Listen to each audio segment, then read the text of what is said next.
Welcome to the 1000 Comics Podcast. Man, I got a show for you folks today. It's your host, Matt Heath. This is a milestone episode because I have my first Emmy Award winning comedian on it, Jack Gallagher. You may know him from the movie Shakes the Clown. You might know him as the doctor on Curb Your Enthusiasm. What you need to do, if you don't know him, is go onto his website, jackgallagher.info, not .com, jackgallagher.info, and check out his comedy specials, his one-man shows. He's got one on DVD called A Different Kind of Cool. He's got another one on DVD called Just the Guy. He's got one that's available for free to watch on his website called Concussed 4 Days in the Dark, which was really good. I actually just watched it after I finished interviewing him today, and it was really a coming-of-age tale about coming to terms with getting older. I really enjoyed it. It's especially this day and age where we're living in this age of uncertainty. Jack Gallagher really comes to some deep moments that involve mortality and all kinds of that stuff. So check out Concussed 4 Days in the Dark on Jack Gallagher's website, jackgallagher.info. Before I get into my interview with him, I just gotta talk about this for a moment. The masks, guys. What the hell is the deal with the masks? Why can't, people just wear them? I don't get it. I don't get what the big commotion is about people having such a tough time wearing them is, here's my thing with the people that are anti-mask. Why can't you just bring your mask with you? I get you don't want to wear your mask in public necessarily. Just bring it with you. And then you come across a person wearing a mask, you put on the mask too. You just do it as a courtesy. It's like when you were a teenager, right? If you kept yelling at every girl you met that it's your right not to have to wear a condom, well, you'd probably never get laid. So wear the mask. Wear a condom. Just be safe. What the hell? I don't get it. Why can't people do? I mean, Jack Gallagher probably thinks it's a good idea to wear a mask, and he played a doctor on TV, for God's sakes. So come on, just wear the mask. It's just the people that are anti-mask. It's you're not thinking about the people that are the elderly or the shut-ins or the people that are already sick. They have to leave their houses too, so just make other people feel safe. I don't understand what the problem with that is. Making everybody happy and letting people feel safe, Anyways, if you want to buy one of my books, go on to Amazon.com, type Matt Heath in the search bar. Any of my plays will pop up. Scared Out of the Dickens, Pawnbrokers, and Renaissance Men. If you want to buy my comedy album, go to Tumbleweed's Record Store in Niantic, Connecticut, and you can grab my album on vinyl, Class Clown Revisited. So check that out. I don't really want to delay your listening pleasure of me talking to Jack Gallagher. He's a really cool guy, not to be confused with Gallagher or Chappelle's character Black Gallagher. This is Jack Gallagher. Great. He originated in Boston, but he's also California. He's been all over the place. He's done friggin' everything. So enjoy this interview I had with Jack Gallagher.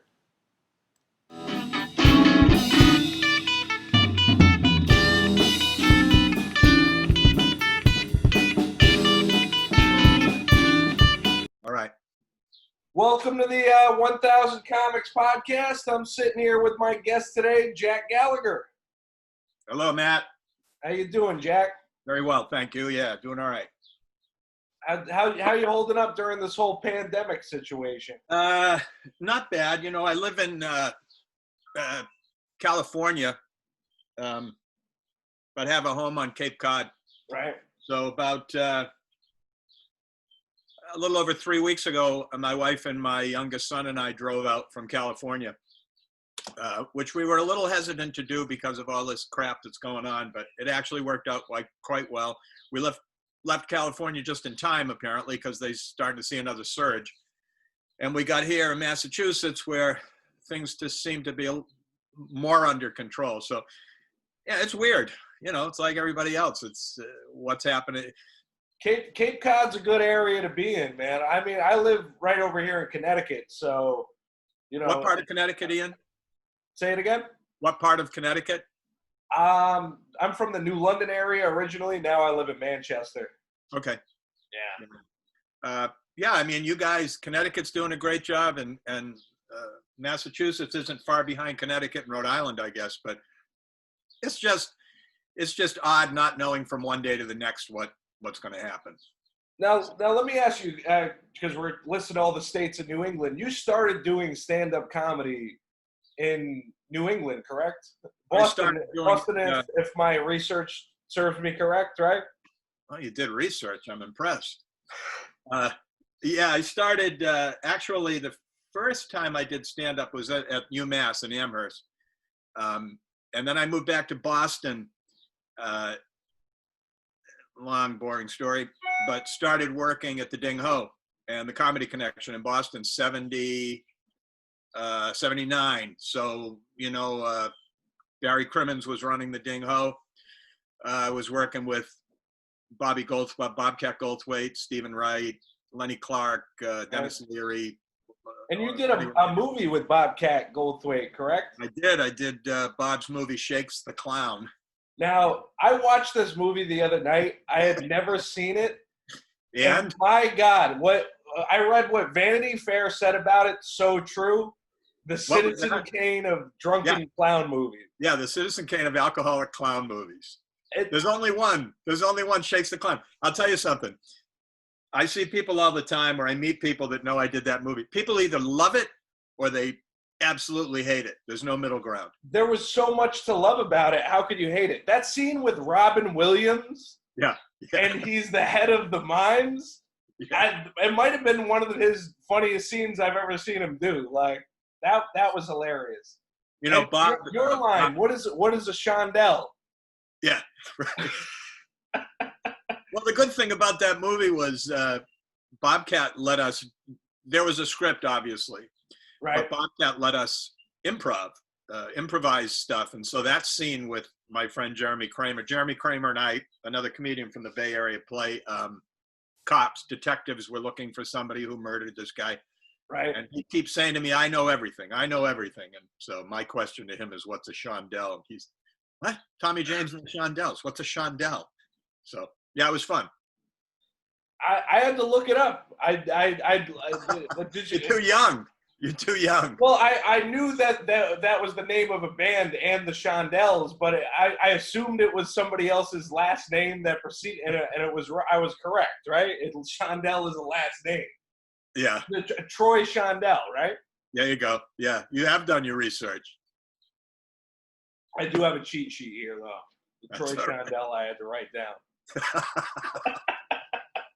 But what's interesting about that movie is Tom Kenny is also in it, and as the voice of SpongeBob, you see him as this coke-headed clown running around, and you're just like, all I can hear is every voice from that cartoon SpongeBob. You must have nightmares when you're. I don't know if you know, Bobcat and Tomcat grew up together. That's what they originally went by, is Bobcat, Tomcat, right? Well, and they've known each other since they were literally 6 years old. They went to the grammar school together. And I'll tell you real quick, the reason they call themselves Tomcat and Bobcat is because Barry Crimmins, again, this guy who ran the Ding Ho, sort of this mythical comic figure. Right. They answered an ad in upstate New York near Syracuse to do a comedy show that Barry was doing. and the ad in the paper apparently said "Contact Bearcat," because that was Barry's nickname. So they started calling themselves Tomcat and Bobcat to take the piss out of Barry. Really? And it just stuck. I love it when nicknames just come from some nonsense reason like Yeah. Yeah. And now he's Bobcat. There's, anyway. But both success. I like how they're both their paths completely different. Like Yeah. who would have ever thought? Did you ever think Tom Kenny would actually be like the voice and like take over basically all of children's television?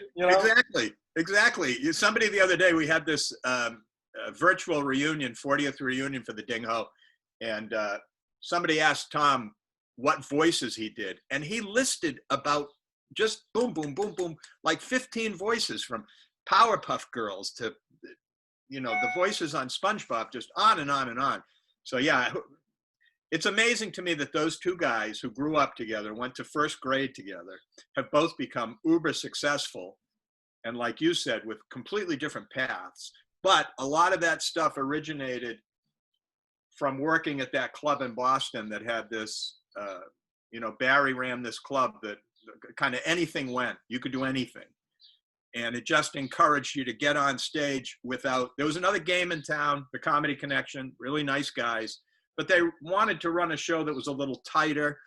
They weren't crazy about you trying new shit on stage. They, well, if you're going to do something new, make a sandwich and get in and get out with something works. You know how you do that. But the Ding Ho, Barry was like, just whatever you want to do, just go and do it. So it created this incredibly vibrant. Sounded like a creative environment that you also kind of romanticize in a way. I watched this documentary the other night on Asbury Park, right? And the Stone Pony and the Student Prince and all those places, and it reminded me of the Ding Ho. There was just really this moment in time where all of these comedians came together, and it, oddly enough, unusual for perhaps show business, all these Irish Catholic guys and a couple of women who just kind of wound up in the right place at the right time. Stephen Wright, the comedian Steve Wright, right? He made a great analogy the other day. I was talking to him, and he said there was like this club, and it was just in the middle of this field, and a spaceship landed, and all of these comedians got out of this spaceship and went into this club and started this. That's very typical Stephen. He is the king of the one-liner, huh? Like, when you hang out with him, is he always on like that? Is he constantly? No, he's very much. I mean, that's his persona. He's a quiet person. He's not on all the time. But right. That's the way he thinks, and that's the way he has that slow sort of. But just to think in terms of one-liners like that, I think like only him and I feel like Mitch Hedberg really kind of had that the perfect rhythm of the one-liner, Yeah, absolutely. And I can't write jokes. So watching somebody that writes either jokes or those non sequitur one-liners, I'm amazed at that. I don't know how we've been buddies for 40 years. I don't know how his brain works, but he's always, and that's the way he is. Very low key, very unassuming guy, really sweetheart. You were both on that cartoon series, Dr. Katz, right? Right. That I feel like that's one of the most underrated cartoon series that's out there. Like you can only watch episodes of it on YouTube now, and I'm like, why is this not on a streaming service somewhere? I thought the same thing the other day because I don't know why. Oh, I know what happened. I saw something from I saw a message or something from Jonathan Katz that he had sent me or something, and I thought oh man. So I kind of want to hear more about the Boston scene back in the day. Yeah, it was, like you were saying, it tends to be romanticized. And during this virtual reunion that we did, there were probably 20 or 25 comedians, everybody from Lenny Clark and Don Gavin to Steven and Paula Poundstone and Bobcat and Brian Kiley and Bill Broadus and all these guys from Boston. And it tends to, you look back on it, I said to someone the other day, the Ding Ho probably sat maybe 125. And if everybody who says they were there actually were there, the place would have to seat 5,000. So it's one of those places like, yeah, I was there when Ted Williams hit his last home run. No, you weren't. You know, but it was a quite a time. The thing that was interesting about it, and you know this as a comedian, when you're first starting out, you want that slot that you don't want to follow somebody who's been doing it for 4 or 5 years. Right. If you've been doing it for 4 or 5 months. And the thing about the Ding Ho, and again, I'll keep saying Barry Crimmins' name, there was no screwing around like that. You went up when you went up. And if you followed somebody that's been doing it for 2 years and you've been doing it for 6 months, tough shit. You can't follow them. You don't work. And it was a very supportive environment. It was the kind of place where wherever you worked at night in Boston, whether it was, because the Ding Ho was in Cambridge, right across the river. So even if you worked in Boston, if you did a little out of town one-nighter, everybody went to the Ding before they went home at night. It was like a clubhouse. And you'd show up and just, they'd lock the doors and it got a little mental. But it was a very supportive scene. It was a really fertile scene. I remember coming off stage early on in my career and somebody handed me a slip of paper with a tag on it, with a line on it. And they said, well, that bit you do about the Zoom call, this might work at the end of that bit, or you can throw this in. And I remember do you know Joe Bolster, the comedian from New York? Bolster? Joe Bolster, yeah. Joe Bolster. I can't He's say a comedian from New York. He used to come up to Boston all the time. And one night that happened to somebody. Somebody came off stage and somebody handed them a line and said, hey, this will work with that bit you just did. And Joe Bolster said, what's that? And somebody said, well, he gave him a line. He said, Jesus, in New York, they just take the bit. They wouldn't give you a line for it. They'd take the bit and put that line in it. We didn't know, and it sounds really naive, we didn't know anything about show business. We didn't have a plan like, oh shit, if I do this, I'll get on Letterman, or Carson will come and see me. The difference with the Boston scene is you guys were working. You guys were paid comics, where I feel like, as opposed to other places, more of a grind, correct? Yeah, I mean, there was, yes, absolutely. There was some shit road gigs. There was some terrible, like you've done, terrible one-nighters in places where, you know, people would be dancing and they'd stop the music and say, it's time for comedy. And people were like, what the comedy? What the, you know, but we were getting paid. And there was a lot of work. And as a result, you know, you look at these things in terms of like classes, you know, like a college class. Right. So this initial group of people, there's maybe 12 or 15 of us that kind of started it. And then all these people started coming, and they started coming to Boston, either went to school there and stayed, or because they knew they could make a living. Right. Janine Garofalo, David Cross, Mark Maron, Louis C.K. was from that area, but they knew that scene was happening. And at this point, there's the Ding Ho, there's Comedy Connection, Played Again Sam, Stitches, Nick's. There's 5 or 6 full-time comedy clubs. So in one night, you could do 3 sets at 3 different clubs and just take cabs all over town and make, you know, 35 here, 50 there, 70 here, and all of a sudden, I was teaching school for the longest time and doing stand-up at night. And then all of a sudden it was like, well, I got to make a decision. I taught at a boarding school in a town, Manchester by the Sea. My wife and I actually, first year and a half we were married, we were house parents in a dorm with 16 teenage boys. No, 68 teenage boys. Really? Yeah. We didn't have kids until we were married for 12 years. And there was a reason for that. Well, it sounds like you had something to prepare you quite well. You know, not a lot, but there are several stand-ups who were teachers. You know, Robert Klein, Bill Cosby. I taught full time for 2 years. Where did you teach? Down in Florida, actually. I'm so glad I'm back in Connecticut, though. But really, I bet. My sister lives down in Florida, and apparently, I've just been watching the craziest stuff on the news about people in Florida, like how they're acting during this pandemic, man. I just read an article in the Boston Globe about people not wearing masks in Boston and giving restaurant owners and bar owners shit because they won't let them come into their bar. It's like, why? I don't understand. We're not asking you to cut off a limb. Just help out, just help out. Right. Anyway, what did you teach? What subjects or level? I taught high school English. Oh, look at you. Wow. Did you like it? I did like it, and I'm thinking about going back to it. I spent my first few years of my adult life as a pawnbroker, did something for a little while, and then went back to pawnbroking. And now I'm just collecting from Uncle Sam for a little while. There you go. Yeah, that's interesting. It's funny how you stuff takes you in one direction or another. I started as a stand-up. I did it for years and years, and then you probably know this because you did research. I started writing one-man shows, right. And found sort of my niche doing that. And I've written 8 now. I never thought I would, but your career takes you in your life, I guess.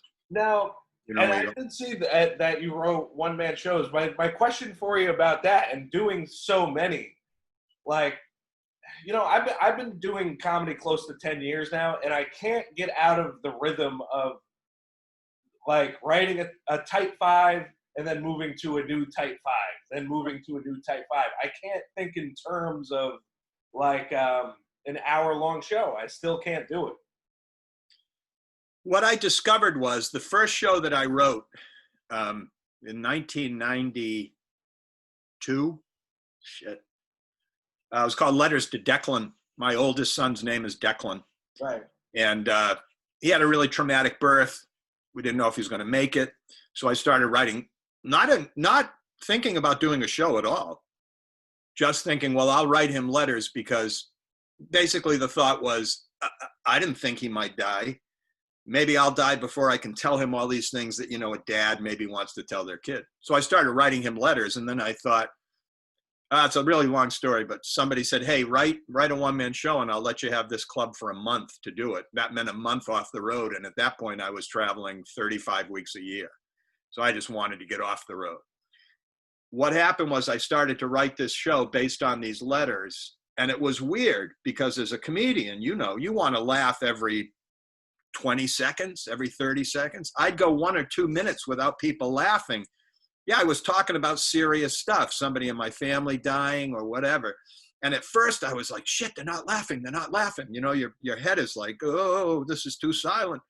And I thought, yeah, well, I'm talking about my sister dying. Maybe that's why they're not laughing. And then you get to a point where that's almost as good as a laugh, because you know that you still have them. Like the control you want as a comedian, right? The control you want on stage is to just control the room. And then I found the sort of the formula of how to write them, and then things would pop up that would just lend themselves to a longer form. For instance, I wrote a play after my dad died, because my dad, when he died, left 9 hours of audio tape talking about his life. My younger brother had given him a tape recorder and just said, just tell us about your life. So when he died, I got these tapes. And these are some incredible tapes. And so I used those tapes in the show. I actually used sound bites of his voice in the show, talking about whatever I was talking about. And then all of a sudden, you sort of find this rhythm, and you find sort of a formula on how to write them. For instance, I don't know if I sent you the link to the one that I have online. I thought I did, but maybe I didn't.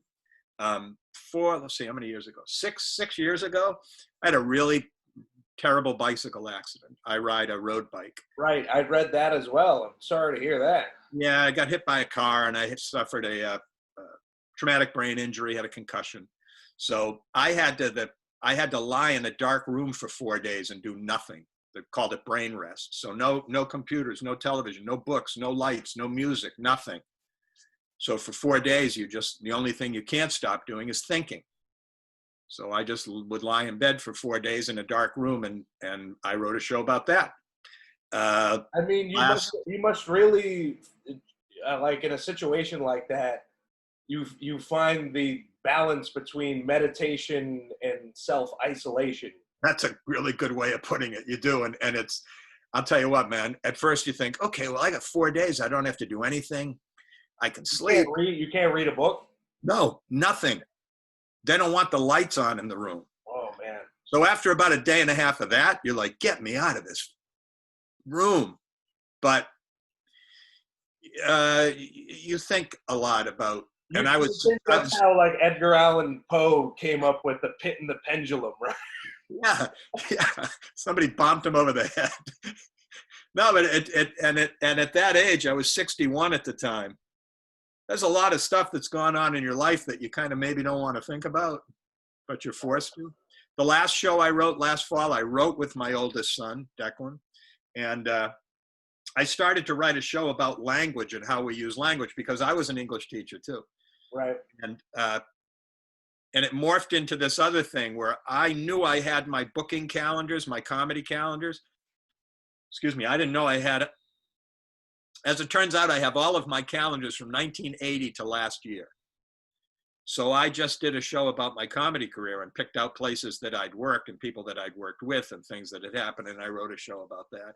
It's a lot easier to write a show, like you were saying, you know, you want to do a tight 5, you want a tight 10, you want to build a 20, you want a 30. I can remember starting out thinking, man, if I just had 20 minutes, that would be so great.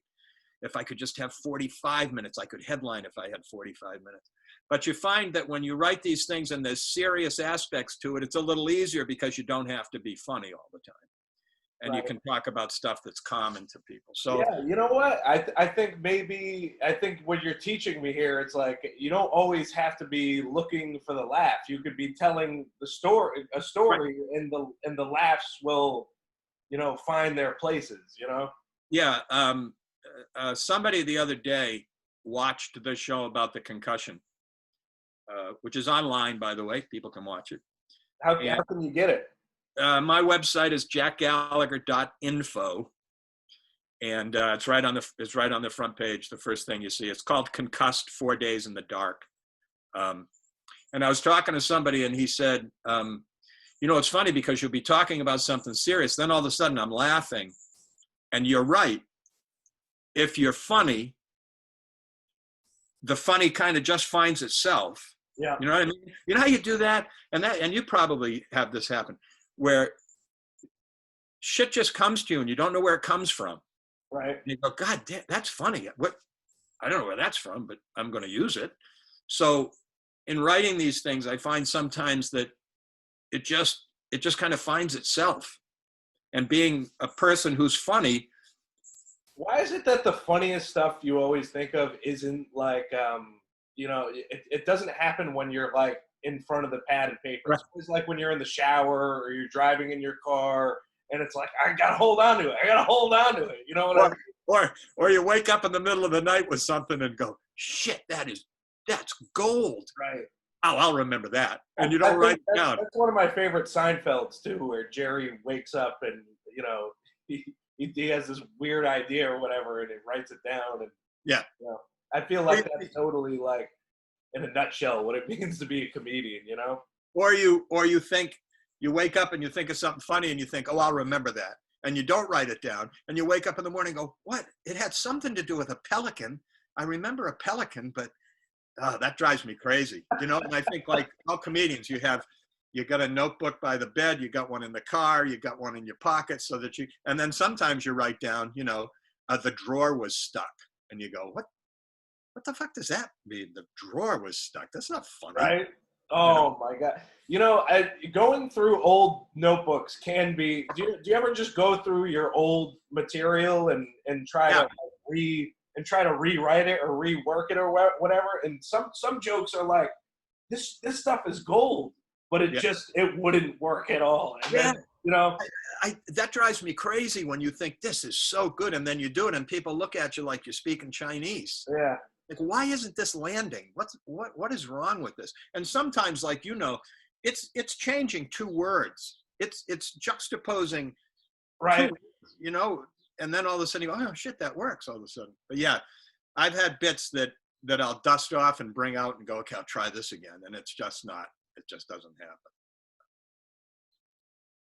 Um, just because I brought up Seinfeld, I might as well ask you about your time on Curb Your Enthusiasm. You Right. played the doctor on Curb Your Enthusiasm, right? Yeah, it made my parents very happy that at least I was playing a doctor on television.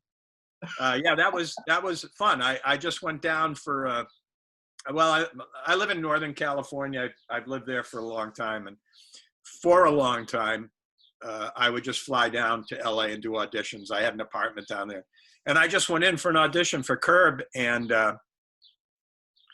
I'll tell you what happened. I had read a really long time ago that when Danny DeVito uh, auditioned for Taxi, he went into the audition room as Louis, that character, that acerbic little guy. Right. I heard the first thing he did, and this story could be apocryphal, I don't know, I've actually heard the story, but please tell it. that he threw the script down or something and said, "Who wrote this piece of shit?" And people were like, "Whoa." So, you do 1,000 auditions. I went into audition for Curb, and Larry was there, and the couch was full of like a standard audition. There's 4 producers.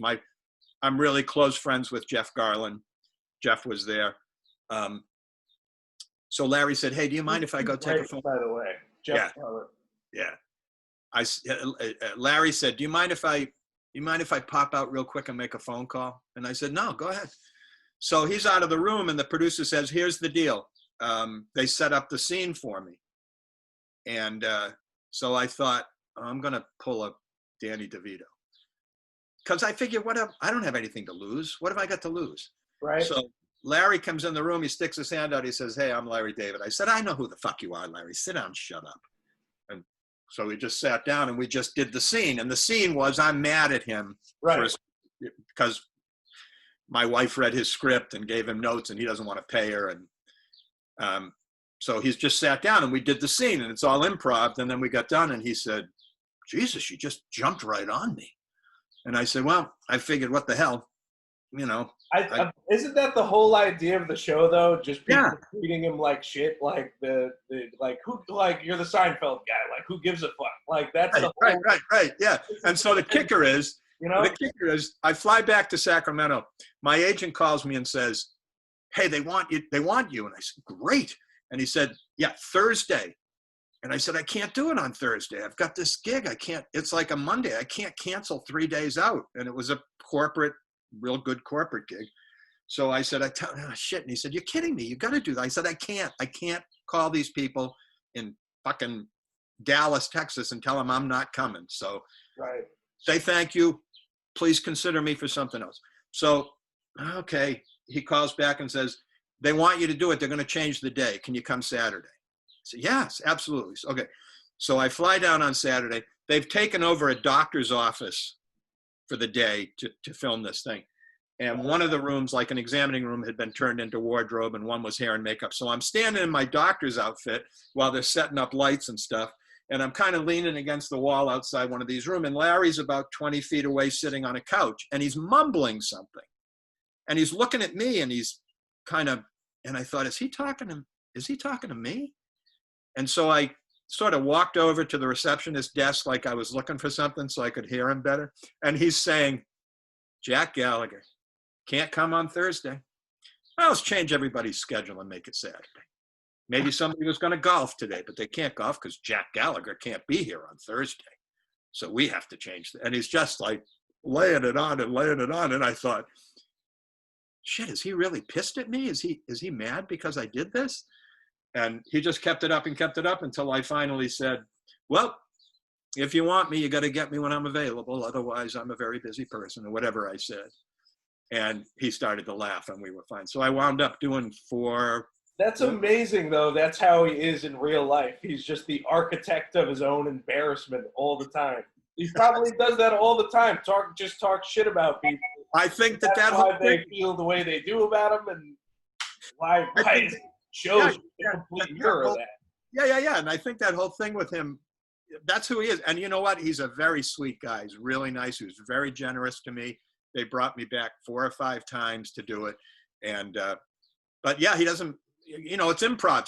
So we would do a scene and we'd stop and he'd say, "Okay, don't do that. That's not funny." try more of this, do more of that. So he knows exactly what he wants, and he's not afraid to say, Right. that wasn't funny. Let's try it a different way. So yeah, I was very lucky to be able to do that. Yeah, didn't Larry David make a movie where he's in Cape Cod, by the way? Yeah, he was on Martha's Vineyard or something, and he was a builder, or he burned down somebody's house, I think. You should watch the movie if you haven't seen it. It's all about how he comes up with like the idea for a certain smart car or something, and then just loses his whole life. You know, that one's funny. That was a funny movie. Yeah. You know, just to tie in, I watched the episode of Dr. Katz where you're talking about doctors. You're talking about like being in the hospital and during the birth of your child and everything. Right. Yeah. I just find it funny, like how you like later in your career you are the doctor. Yeah. You're kind of like talking about how you're an incompetent comedian. Like you're kind of incompetent around doctors. So I'll tell you another funny story, I think funny or interesting. So I'm doing the first curve, and I'm supposed to go into this examining room, and examine Larry. Well, the establishing shot is me walking down the hall. Right. And so I start around the corner action. I come around the corner. I'm walking down the hall. Well, I walk by an examining room door, and there's one of those pockets with the charts in it. Right. So it's not the room I'm going in, but I just pick up the chart because I'm a fucking doctor. And I look at the chart, and I scribble something on it, and I put it back on the door, and I go to the next door and walk in. So they cut the scene, and one of the lighting guys comes up to me and says, "Hey, that grip over there just said to me, that guy's a real doctor." And the lighting guy said, "What are you talking about?" And he said he took that thing out of the pocket and he signed it. He said he's a fucking actor. He was acting. He's not a doctor. So I thought, oh, I'm doing a good job then. This guy thinks I'm a real doctor. But yeah, it was, like I said, my parents were like, well, you were a doctor on television at least. Yeah, well, you know. That's a pretty method thing to do, though. I mean, I like how you took your environment and just made it your own. Well, that's what in acting classes, it was like, if you're a doctor, you're a doctor. If you're a gym owner, you're a gym owner. So I didn't even think about it. One of the things that my acting teacher in LA told me that I thought was really good, and the expression he used was playing without the ball. So if you're a sports fan, especially like a basketball guy, you know what that means. He said, Right. You play without the ball. You just keep moving around the court. You're not going to stand there and wait till your shot comes. Do what you do if you were actually so I'm not a great actor, but maybe that one time I fooled someone. But I was again in Shakes the Clown, so that's on my resume. Oh my God! And a young Adam Sandler in that movie. I feel like that movie is very underrated. I don't know why. It's kind of like, It might have something to do with the first scene where he's laying next to the toilet and the kid's pissing on him. Oh my, yeah, that it's pretty vile because I went out and got some fast food before. I'm like, I don't think I'm gonna see anything disgusting while I'm eating. And then of course, that first scene. You think people walked out of the theater just because of that first scene? I'm amazed to this day that Florence Henderson agreed to do that movie, and she's got hickeys on her neck, and she's like, she just went for it, which I thought was great. The other thing that I was thinking about, one of my favorite lines from that movie was they're in the bar, and what was the woman's name? The African-American woman who was sitting at the bar, and the line was, I got a peanut butter pussy. It's brown, smooth, and easy to spread. Easy to spread, right? Yeah, that was really funny. Yeah. I think, like I said before, you were also in a Clint Eastwood movie, correct? I did. I was in a movie called Heartbreak Ridge. Yeah. How'd you land a Clint Eastwood gig? I was living in LA. It was one of those, you know how it is with this business. Sometimes there's a pile of poop and you fall in it. I was just living in LA. I got a call from my agent. He said, they want you to go and audition for this thing. And I went, and 2 days later, I was on the set. It was a very small part. I say this, it's true. People think I'm trying to be, humble. My name was in the crawl of the credits from the bottom of the screen to the top of the screen. Right. My name, Jack Gallagher, was on screen longer than I was visible on screen. So the crawl took maybe 8 seconds, and I think I was on screen for like 5. So it's very short, but I still get residuals. There's no small parts though, right? I don't know what the expression is. Yeah. But I, that was a small part. at the end of the day, you were in a Clint Eastwood movie. You can say that, you know. I have had very interesting guest appearances. I did that. I did Heartbreak Ridge. I did an episode of Cheers. You were an episode of Cheers. I was going to mention. There you go. Yeah, I did. And again, very small part, but yeah, I was happy. That got me what my episode snack. of Cheers are you in? Say it again. Do you remember what episode of Cheers you were in? Yeah, because I still get residuals from it, and when I get the residual check, it's got the name of the episode on it. Which one is it? It was called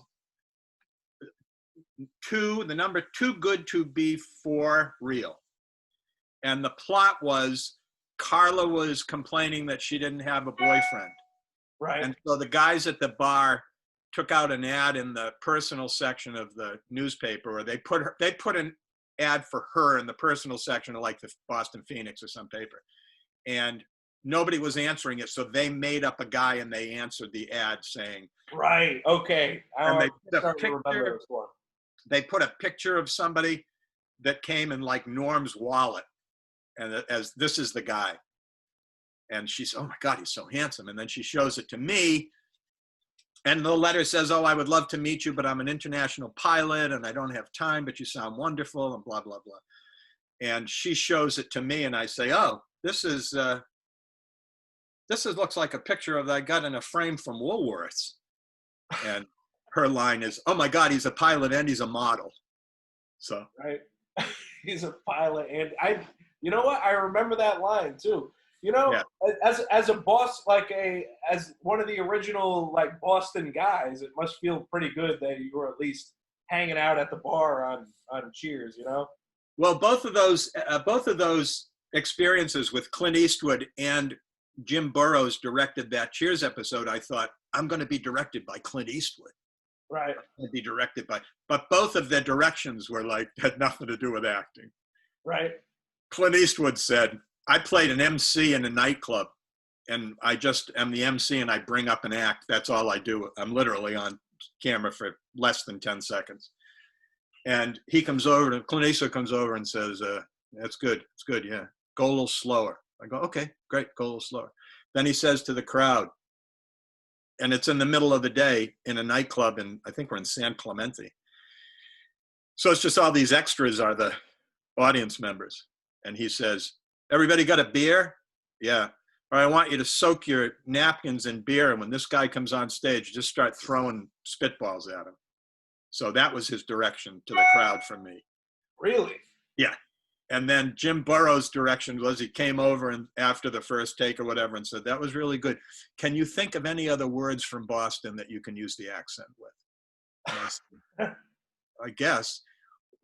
Park? What do you want me to say? Common? I don't, but that was his direction. Think of more words that have an R or that rough O, and we'll go with that. Not, giving me some direction like, now, Carla's a lonely woman.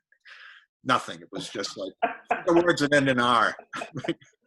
But I don't think on Cheers you're really looking for that kind of deep, transcendent moment. You're one of the buffoonish guys that's just hanging out at the bar, you know? It is what it is. Exactly. And believe me, I was happy to be there. That's how I got my SAG card, was Cheers. Really? Yeah. They Taft-Hartley'd me, and now, I wanted to say with the Clint Eastwood telling you to go slower, isn't he like notorious for like his movies are all done in 1 or 2 takes? Yeah, I think we did maybe 3. I know we did 2, and then we were done. He was like, yeah, well, moving on. Thank you very much. And I was like, and you're always like, well, I can do that better. I can do it better. But no, it was quick, and I was just in and out. I think that's the one thing about like an actor becoming a director, he probably it's because he knows what he's doing, like. Yeah.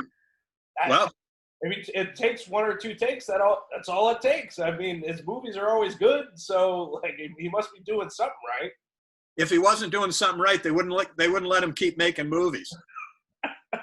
No, you're done. Thank you. You No. know? So both those experiences were really good. And I think a lot of that stuff, um, because of being a stand-up, you can go into those situations where someone else might be a little, I don't know if nervous is the right word or hesitant, but as a stand-up, you put yourself in such awkward situations, like a shitty room or a lousy crowd, or it's not working on this particular night. And I watch some of your stand-up, and I like what you do because it's just you and the microphone. And so I guess the point I'm making is I think after a while as a stand-up, you become kind of fearless. It's Right. like, yeah, I don't care. Well, there's only 3 people here. Well, I don't give a shit. Let's go entertain 3 people. I don't care. You know, it's like the first time. Do you remember the first time you bombed? Oh, of course. Yeah. How long did it take you to recover? You know, it's definitely like it's the first time you don't get the stage high, and then it just feels like you're falling. Yeah. And then it's like you go home, it still feels like you're falling. And Yeah. it's like it actually takes longer than you would think to recover from the initial bomb. That's my point. Because after a while, I'm sure that you've been doing it for 10 years. I'm sure that you don't bomb a lot because you figure out how not to bomb. Right. But after that first initial time, and it takes some time to recover, you know, a year down the road when you're bumming, fuck it, didn't work tonight. Okay, we'll try it again tomorrow night. You know, and what you just said really speaks to the fact that what you do, the one-man show versus working on a type 5, you know, it's you have to have more courage to do something like a one-man show, because without the security of laughter, you're more fearful. Like the fear, like it's like when people aren't laughing, that's when the fear shows its ugly head. You know what I mean? Absolutely. And that's what I was saying before.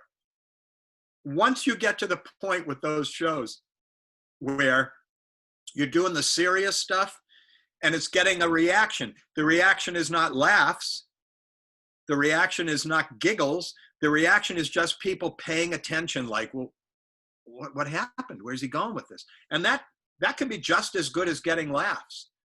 It's just a different type. You've got them, you know, and that again is the whole thing about stand-up. You want to control that room. You want everybody to be following you. I call it stage muscle. When you're on stage, you got that stage muscle, and you can lift 500 pounds with one hand over your head. And a lot of comedians, when you come off stage, the stage muscle's gone and you're Don Knotts all of a sudden. You know, it's like, oh God, I gave that guy shit. I hope he doesn't come up and talk to me. You know, but you find out with these one-mans that after a while, the silence, they're just paying attention. They want to know where you're going. And it takes some time to get used to it. Like I was saying earlier, you're thinking, they haven't laughed in 2 minutes. What's going on? But then you realize that it's almost as good as getting a laugh. It's almost, nothing's as good as getting a laugh. Nothing. When you're killing and you're on a roll, there's people who don't do stand-up don't understand what that feels like. And there's not a feeling in the world that's like, when you know, I'm going to pause until right now, and then I'm going to do the next line, and boom, it explodes again, and then boom. But the silence and the paying attention, or people sitting like looking like, that's almost as good. It takes a while to get used to it, though. It really does. It's like I was saying, you know, after that first initial bombing, and it takes you a day to get over it. It's like, oh God, they hated me. And then a couple of years into it, you're like, okay, well, they didn't like me. Maybe I'll get a piece of pizza. I don't care, you know.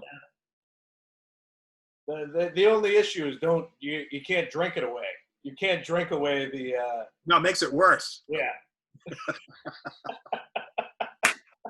I know. You think I'll have a drink, and then you start thinking, oh my God, I'm terrible at this. I should never. Why did I quit teaching school? Oh my God.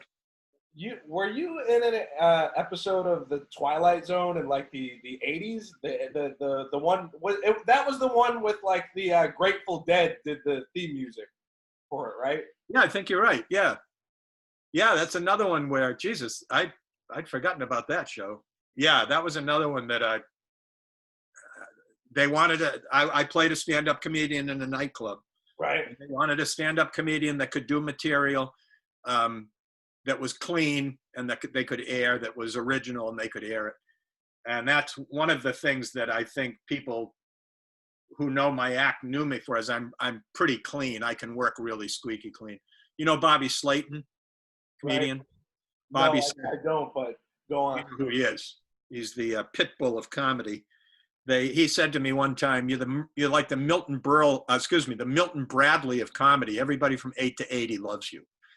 And I don't think it was meant as a compliment. He's basically calling you a popcorn popper or whatever. There you go. Yeah. Go on up there and tell you little jokes about your shoes not fitting right or whatever. There's nothing wrong with being clean, though. I just started watching Jim Gaffigan's sitcom, and He's fantastic. Yeah. Gaffigan, Brian Regan, John Mulaney, just funny, clean guys. And I like that. And I got nothing against guys being scatological. I got nothing against guys doing sex stuff. But those guys, Gaffigan, Brian Regan, so clean, so funny.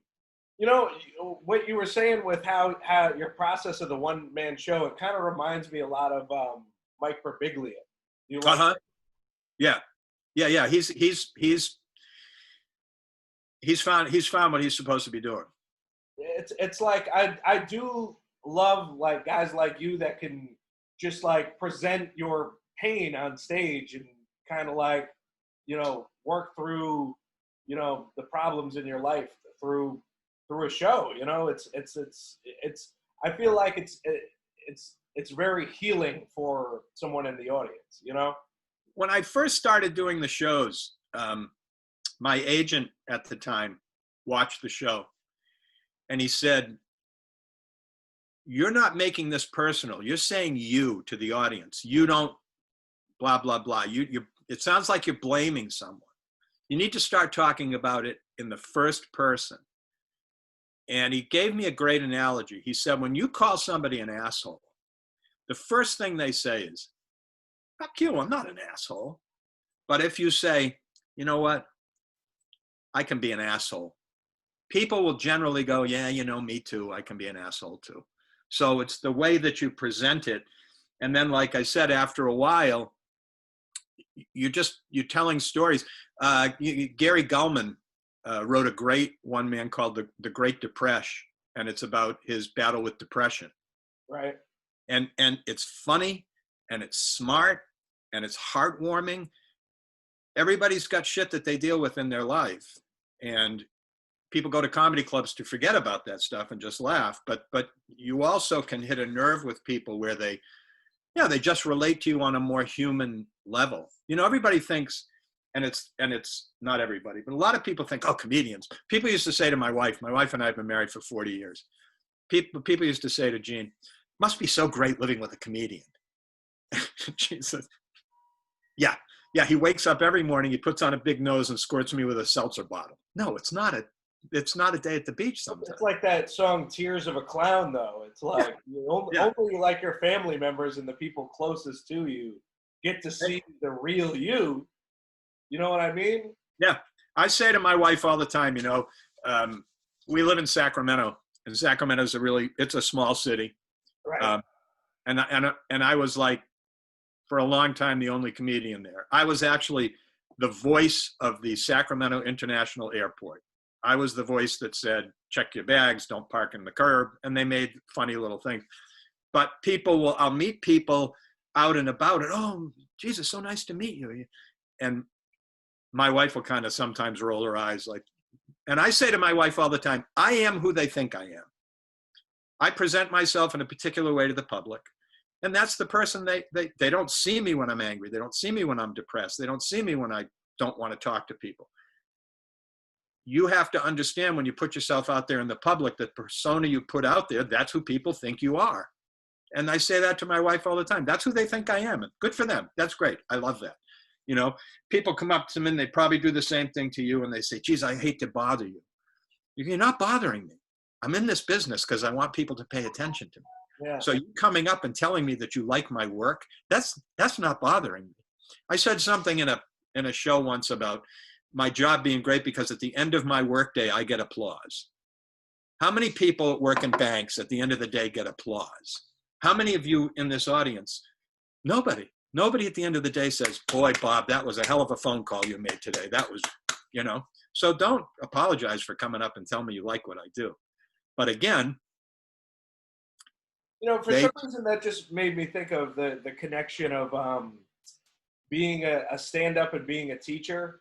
And yeah. I think with both professions, I don't think that people that don't do either of those professions realize how physically exhausting public speaking actually is. That's a great point. That's a great point. And like we were saying before, teaching is a lot like stand-up. You're in front of a group. You have to command their attention. You got to get your point across to them. Maybe you can use some humor to do it in the classroom. But it wears you out, it's hard. And especially if you're doing, excuse me, you're doing a one-man that's an hour and a half and it's just you and you got a 15-minute intermission. But, at the end of those, I'm just beat, man. I'm drained.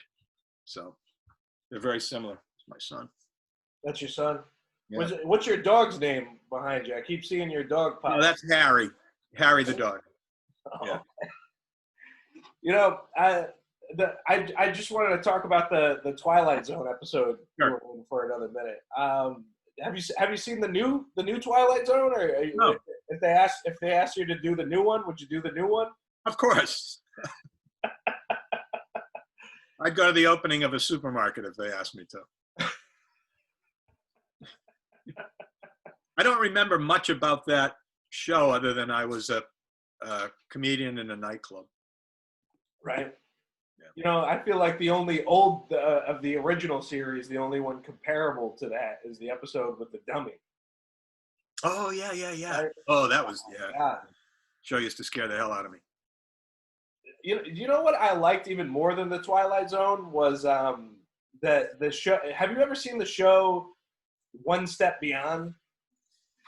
Which was like before the Twilight Zone. It was very similar to the Twilight Zone, but it was all based on true stories. Like one of them was about the Titanic. And oh wow! No, yeah. I don't think I ever saw it. Yeah. Do you have Amazon? Yeah. You should check. It's on. They put every episode on Amazon. Oh wow! Okay, I'll check it out. Yeah. Anyways, I feel like we barely scratched the surface, but we've already been talking for almost an hour. I know. Well, that's what happens. You get two comedians together. Most of my listeners are like new comics. Like, could you just? I feel like you've already been giving me all sorts of advice. Like, what do you think would be your advice to people? People that ask, and people come up a lot. Probably the same thing happens with you, and say, how do I do this? How do I get going? I just say to people all the time, just get on stage. Stage time. You need to be on stage.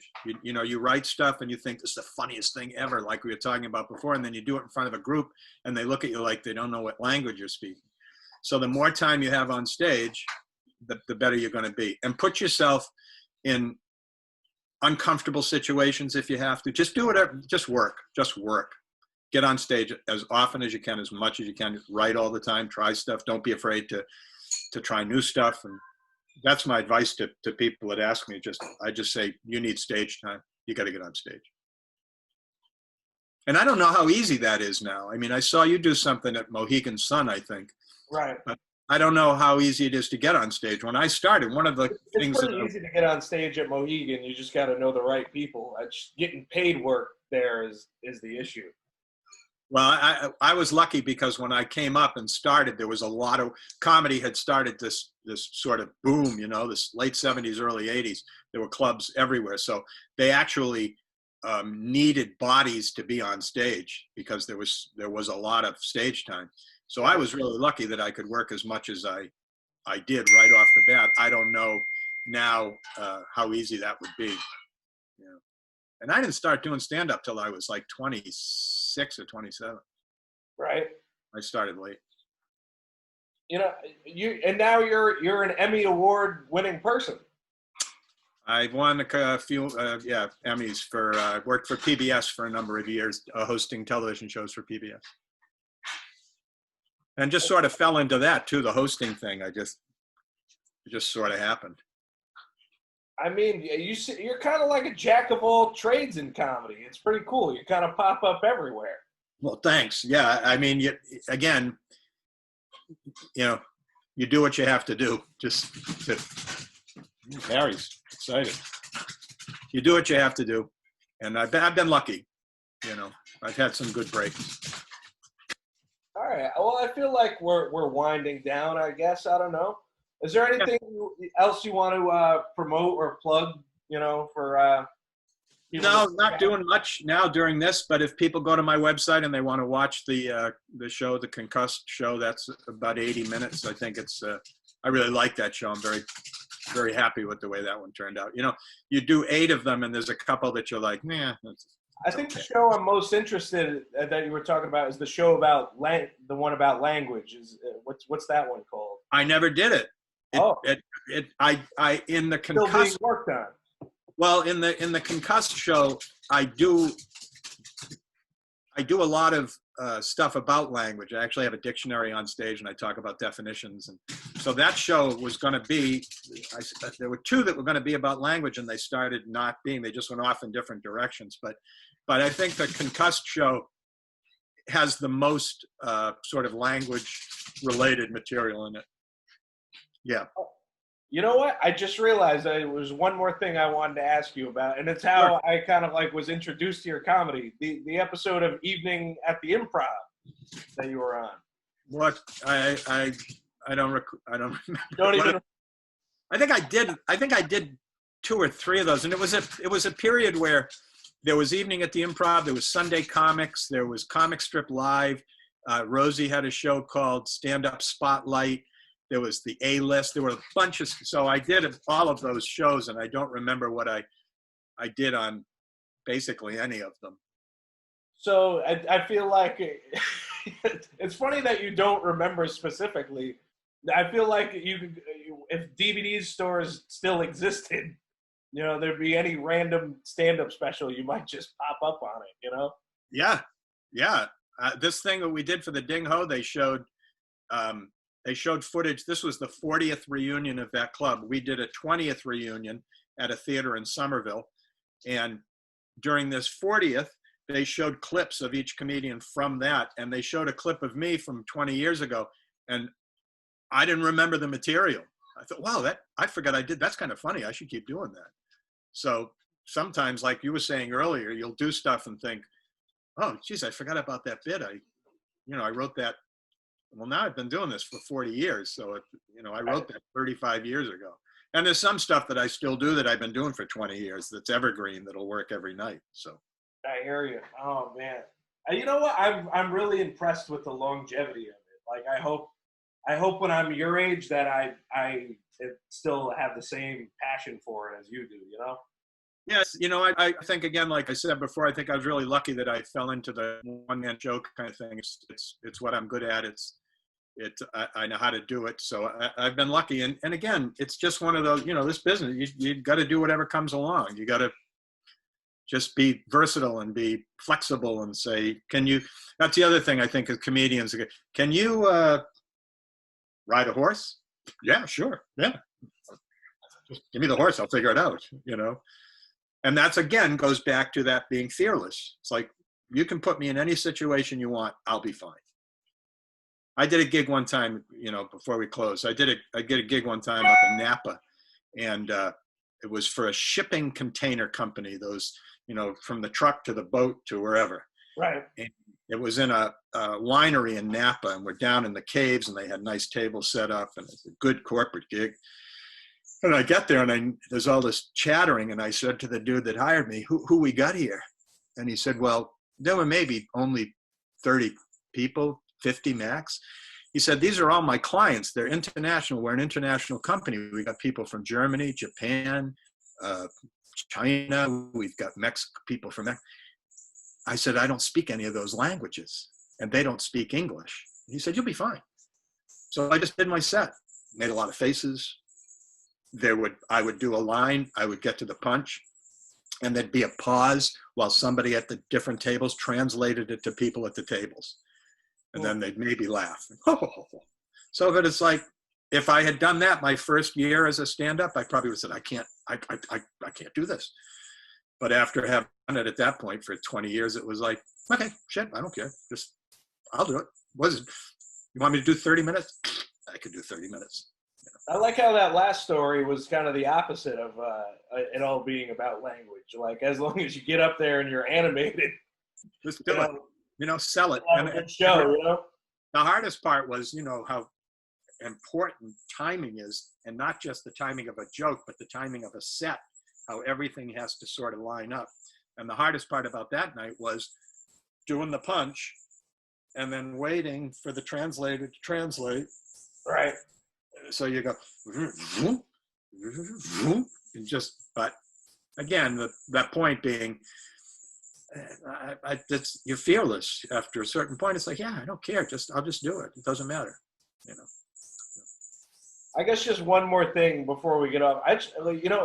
The way you were talking about the Ding Ho and getting into this Zoom, reunion with them, was it surreal at all? Like doing this, like it's like these are the guys you came up with, and now they're established creative people in the community, right? And you're experiencing it all virtually.